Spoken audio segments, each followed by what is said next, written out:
Hello friends, welcome to target point. इस video में बात करेंगे रीजनिंग से संबंधित कुछ क्वेश्चंस की, जो कि सभी कॉम्पिटेटिव एग्जाम की दृष्टि से बहुत इंपॉर्टेंट है।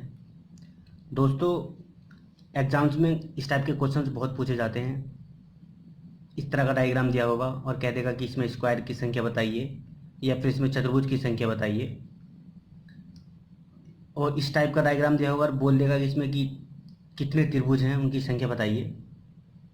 तो इस तरह के क्वेश्चंस को करने में बहुत टाइम लग जाता है। तो इस तरह के क्वेश्चन को डायरेक्ट फॉर्मूले से देखते हैं। सबसे पहले देखते हैं वर्ग। अगर पूछ लेता है कि इसमें कितने वर्ग होंगे, तो इसका फॉर्मूला है n ब्रैकेट में n+1, उसके बाद ब्रैकेट स्टार्ट 2n+1/6। अब इसको करते कैसे है देखते हैं। सबसे पहले ये जो वर्ग हैं इनको इनको काउंट कर लेते हैं। 1 2 3 4। अब ये 4 जो है ये n की वैल्यू आ जाती है। अब ये n की वैल्यू फॉर्मूले फिट कर देते हैं। करते हैं 4 4+1, उसके बाद 2×4+1/6, जो कि पहले से था ही। अब देखते हैं 4×5×8=9/6। कर लेते हैं इसको। 3 दूनी 6 और 3 तिया 9, 2 दूनी 4। तो ये हो गया 2 पंजे 10 और 10 तिया 30। यानी कि वर्गों की संख्या इसमें 30 है। अगर पूछ लेता है कि चतुर्भुज की संख्या कितनी होगी, तो हम ये करेंगे। इसका फॉर्मूला होता है n ब्रैकेट में n+1/2 और इस पूरे का ब्रैकेट इसका स्क्वायर। तो क्या करते हैं, n की हमें वैल्यू बताइए 4 है, तो इस तरह रख के देख लेते हैं। n की वैल्यू 4, इसके बाद 4+1/2 की पावर 2 है। अब ये 4×5/2, इसे काटा 2 दूनी 4, ये हो गया 10 का स्क्वायर, यानी कि 100। अगर पूछ लेता है कि इसमें चतुर्भुज कितने होंगे, तो होंगे 100। तो इस तरह से दोस्तों हम इसमें स्क्वायर पता कर सकते हैं और चतुर्भुज पता कर सकते हैं। इसके बाद देखते हैं दोस्तों नेक्स्ट क्वेश्चन। क्वेश्चन कुछ इस तरह से दिया होगा कि एक डायग्राम है और इसमें पूछ लेगा कि मतलब इसमें कितने चतुर्भुज होंगे या फिर कितने वर्ग होंगे। तो इस तरह के क्वेश्चंस को हम फॉर्मूले से करते हैं। इसमें सबसे पहले देखते हैं कि इनको काउंट कर लेते हैं। 1 2 3 4 5, और ये 1 2 और ये 3। तो इसको हम मान लेते हैं m, या कुछ भी मान लीजिए, नंबर ऑफ ये 3 है। और इसको मान लेते हैं n की संख्या 5 है। जो भी ठीक लगे वो मान लीजिए, उसमें कोई। अब क्या करते हैं, इसमें अगर वर्ग निकालना हो तो 5×3 इनके आपस में गुणा करते हैं, और तब तक गुणा करते हैं जब तक ये संख्या 1 ना हो जाए। फिर इसके बाद 4×2, इसके बाद 3×1, 3। अब ये 1 हो गई। इसके बाद गुणा करने का कोई फ़ायदा नहीं होगा, क्योंकि संख्या 0 हो जाएगी तो 0 ही आएगा। इसमें देखते हैं। अब ये हो गई 26, तो 26 इसमें वर्ग होंगे। अगर पूछ लेता है कि इसमें चतुर्भुज कितने होंगे, तो इसका एक फॉर्मूला है m ब्रैकेट में n+1/2 इंटू n ब्रैकेट में n+1/2। m जो हमने 3 है, जो हमने देखा ही था। अब ये 3, तो इसमें वैल्यू पुट कर देते हैं।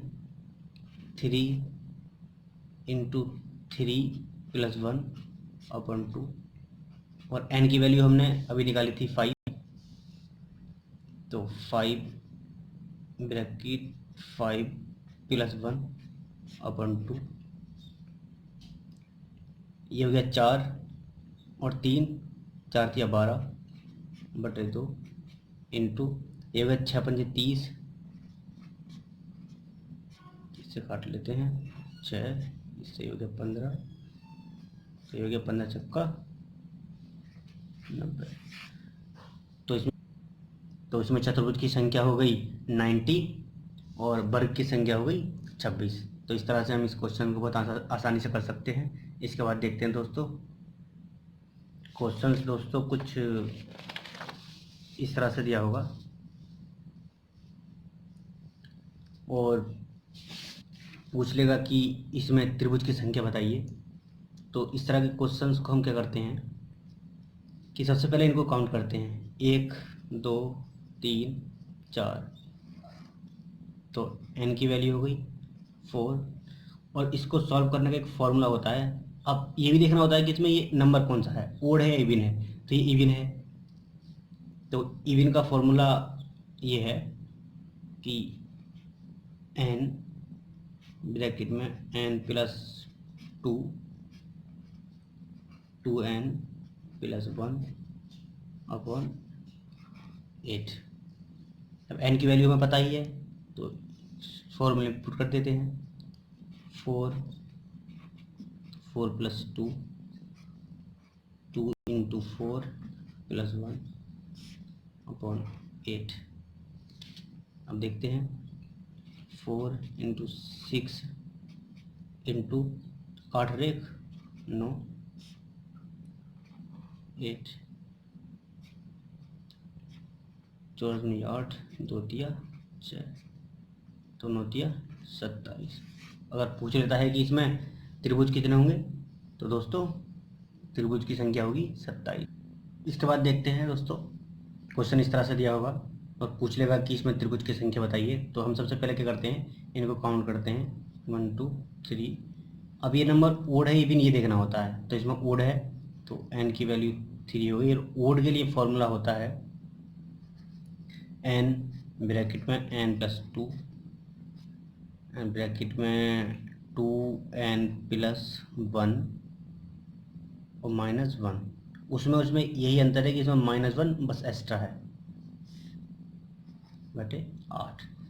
अब n की वैल्यू पता है, पुट कर लेते हैं फॉर्मूले में, 3 + 2, इसके बाद में 2 × 3 + 1 - 1। अब ये 3 × 5 हो गया, इंटू 3 दूनी 6 रेख 7 हो गया, -1। ये हो गया दोस्तों 15 × 7 = 8 -1। या यहीं पे कर लेते हैं कि 15 7 5 35 तिया 105 लिख देते हैं, 105/8 और -1, तो ये कितना हो गया 104/8। 8 से इसको 8 × 8 और 8 तिया 24, तो इसमें त्रिभुज की संख्या 13 होगी। तो इस तरह से दोस्तों हम इस तरह के क्वेश्चंस को बहुत आसानी से कर सकते हैं। इसके बाद देखते हैं दोस्तों कि अगर क्वेश्चन कुछ इस तरह से दिए आ जाते हैं, किस तरह का डायग्राम दिया होगा और कह देगा कि इसमें त्रिभुज की संख्या बताइए। तो हम क्या करते हैं कि 1 2 इनको आपस में जोड़ देते हैं। त्रिभुज की संख्या इसमें 3 होगी, चाहे खुद काम करके देख लीजिए। एक तो ये हो गया और एक ये हो गया, एक पूरा हो गया। इस तरह से अगर दे दिया जाए कि इसमें त्रिभुज की संख्या बताइए, तो 1 2 3, तीनों को प्लस कर लीजिए, 3 और 3 इसमें 6 होगी। कितने भी त्रिभुज बने इसमें तरह के, आपको इस तरह से ही करना है इसके बाद देखते हैं कि कभी कभी क्या कहता है, किस तरह का डायग्राम दे देता है। तो इसमें क्या करते हैं, 1 2 3 तीनों को प्लस कर लेते हैं, ये 6 और ये होता है, इसको भी इस तरह से करते हैं और ये भी 6 होता है, दोनों को जोड़ देते हैं, 12 आंसर आता है। या इस तरह से ना देगा, इस तरह से पूछ लेता है कि इसमें कितने त्रिभुज होंगे, तो हमको ये करना है 2 3, ये 6 होता है और ये 1 ये 2, ये प्लस करेंगे तो ये 3 होएगा, तो कुल मिला कितने हो जाएंगे 9। तो इस तरह से दोस्तों हम इस टाइप के क्वेश्चंस को बहुत आसानी से कर सकते हैं। दोस्तों अगर मेरी वीडियो आपको अच्छी लगी हो तो प्लीज़ मेरे चैनल को सब्सक्राइब कीजिए, ऐसी ही और अच्छी वीडियोज़ के लिए। मिलते हैं दोस्तों नेक्स्ट वीडियो में। Thank you so much.